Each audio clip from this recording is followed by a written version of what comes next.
Class 10. This is the revision of federalism from civics. In this chapter, you had read only these points: federalism, how federalism practiced in India.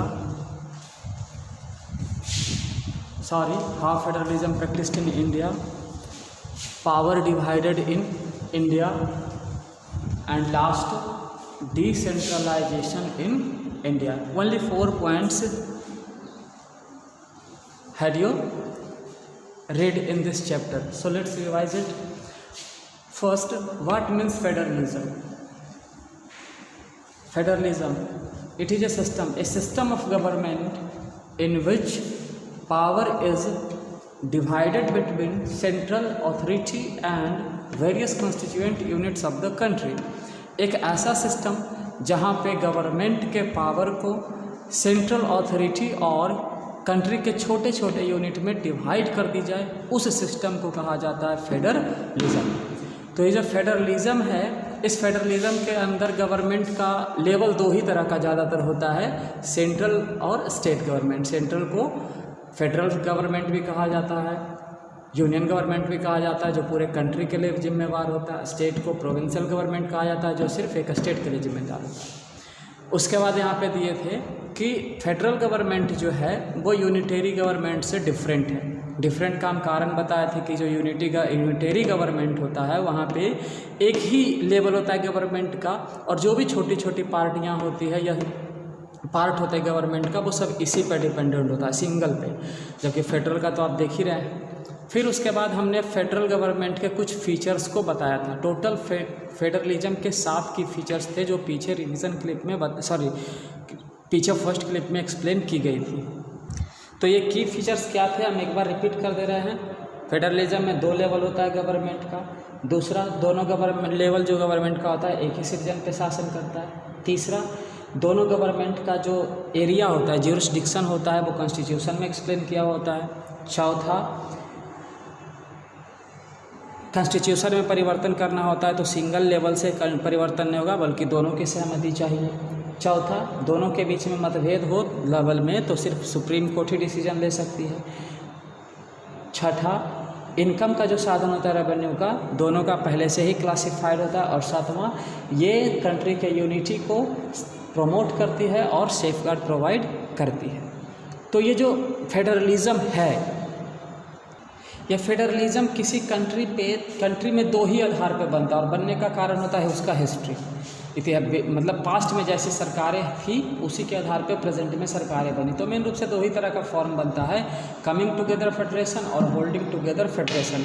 दोनों में बस simple अंतर है। Coming together में क्या होता है, जो अलग अलग राज्य होते हैं वो कंबाइन होकर के एक सिंगल यूनिट बनाते हैं, और इसमें जो स्टेट होता है वो सेंटर के इक्वली पावरफुल होता है या फिर उससे ज़्यादा पावरफुल होता है, जैसे अमेरिका।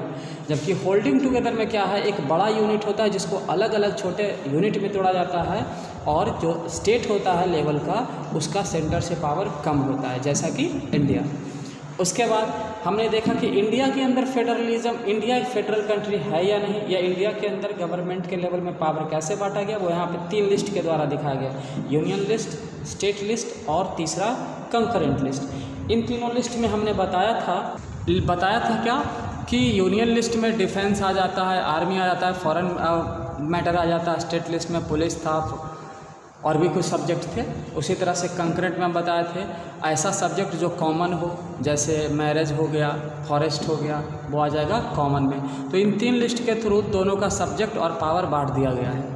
फिर उसके बाद एक रेसिड्यूरी सब्जेक्ट था, मतलब ऐसा सब्जेक्ट जो बाद में आया हो उसके ऊपर सेंटर का अधिकार हो। तो इस 4 सब्जेक्ट के माध्यम से यहाँ पे सेंटर और स्टेट के पावर को क्या किया गया है, सेपरेट कर दी गई है। तो यहाँ भी एक तरह का फेडरलिज्म प्रैक्टिस किया जाता है। फिर अब सवाल ये है कि ये फेडरलिज्म इंडिया में प्रैक्टिस कैसे होता है। तो यहाँ पे दिया हुआ है कि इंडिया के अंदर फेडरलिज्म का प्रैक्टिस होने का 2 कारण है सफल होने का। पहला कॉन्स्टिट्यूशन और दूसरा इंडिया का जो पॉलिटिकल नेचर है, पॉलिटिक्स का जो नेचर है वो। इसमें हमने एक्सप्लेन किया था कि ये 2 कारण ही क्या करता है, इंडिया के अंदर फेडरलिज्म को सक्सेसफुल करता है। और कुछ तरीके हैं जिसके वजह से इंडिया के अंदर स्टेट्स का निर्माण हुआ, जैसा कि यहाँ 3 तरीका आप देख रहे हैं, लिंग्विस्टिक स्टेट, लैंग्वेज पॉलिसी और centre state relationship. Linguistic state में हमने क्या देखा था कि इंडिया के अंदर राज्यों का निर्माण लैंग्वेज के आधार पे, कल्चर, एथनिसिटी और ज्योग्राफी के आधार पे हुआ, जैसे नागालैंड, मणिपुर, बंगाल, ये सब। उसके बाद लैंग्वेज पॉलिसी में हमने क्या देखा कि इंडिया के अंदर हिंदी के अलावा इंग्लिश को ऑफिशियल लैंग्वेज घोषित की गई, हिंदी इंग्लिश को, बट उसके अलावा 21 शेड्यूल्ड लैंग्वेज बनाया गया और हर स्टेट को ये छूट दी गई कि वो अपने राज्य में अपने लैंग्वेज को ही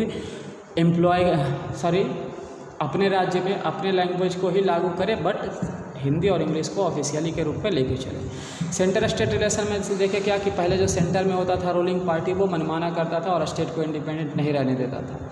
बाद में क्या हुआ, कोएलिशन वाला फॉर्म आया और कोएलिशन में क्या हुआ, छोटी छोटी पार्टियां मिलकर के सेंटर में रूलिंग पार्टी का निर्माण करना शुरू कर दिया। तो ये जो पॉलिटिक्स है यहाँ का पॉलिटिकल नेचर है वही इंडिया के अंदर फेडरलिज्म को सक्सेसफुल बनाती है। इसके अलावा एक लास्ट टॉपिक था डिसेंट्रलाइजेशन इन इंडिया। क्या होता है डिसेंट्रलाइजेशन?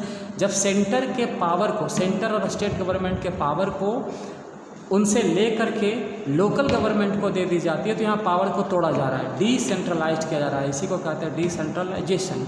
तो इसका रीज़न हमने बताया था कि लोकल मैटर को लोकल पे ही सुलझा दिया जाए, डिसीजन मेकिंग में ज़्यादा से ज़्यादा लोग पार्टिसिपेट करें। तो कैसे बांटा गया इंडिया में पावर लेवल को, सेंटर स्टेट में और स्टेट का फिर लोकल गवर्नमेंट, यानी यहाँ पे गवर्नमेंट का 3 लेवल है, बाकी कंट्री में फेडरलिज्म के आधार पे 2 ही लेवल होता है। तो ये जो लोकल गवर्नमेंट है, इस लोकल गवर्नमेंट को पंचायती राज सिस्टम भी कहा जाता है। बट ये लोकल गवर्नमेंट का हमने कुछ बताया था कि 1992 में जब कॉन्स्टिट्यूशन में सुधार हुआ तब जाके लोकल गवर्नमेंट को वास्तविक पहचान मिला और ये इफेक्टिव बना। उसी के आधार पे यहाँ इलेक्शन होना शुरू हो गया, औरतों के लिए इख्तियारी सीट रिजर्व हो गया, बहुत सी बदलाव हुई और ये पावरफुल हुआ। तो पंचायती राज सिस्टम कहा जाता है इस लोकल गवर्नमेंट को, और ये दोनों लेवल पे होता है, शहर में भी और ग्रामीण क्षेत्रों में भी। शहर में ये जाना जाता है छोटे शहरों में म्यूनिसिपैलिटी के रूप में और बड़े शहर में म्यूनिसिपल कॉरपोरेशन के रूप में, जबकि ग्रामीण में चलते तो 3 लेवल में जाना जाता है। ग्रामीण लेवल पे पंचायती राज, ये 4 या 2-3 गांवों का ये ग्रुप, या गांव का जब ग्रुप बनता है तो पंचायत समिति, मंडल या ब्लॉक, और ये जब ग्रुपिंग करता है तो बनता है जिला परिषद या फिर डिस्ट्रिक्ट। और इस तरह से इंडिया के अंदर ये सारे के सारे यानी गाँव से लेकर के सेंट्रल गवर्नमेंट तक एक दूसरे से इसी वे में लिंक्ड होते हैं। तो इस तरह से ये जो चैप्टर था फेडरलिज्म का वो आज रिवीजन के साथ कंप्लीट होता है। आने वाले समय में हम आपका इसका नोट्स, इसका क्वेश्चन जो भी होगा सब तैयार करके आपको सेंड करते रहेंगे। धन्यवाद।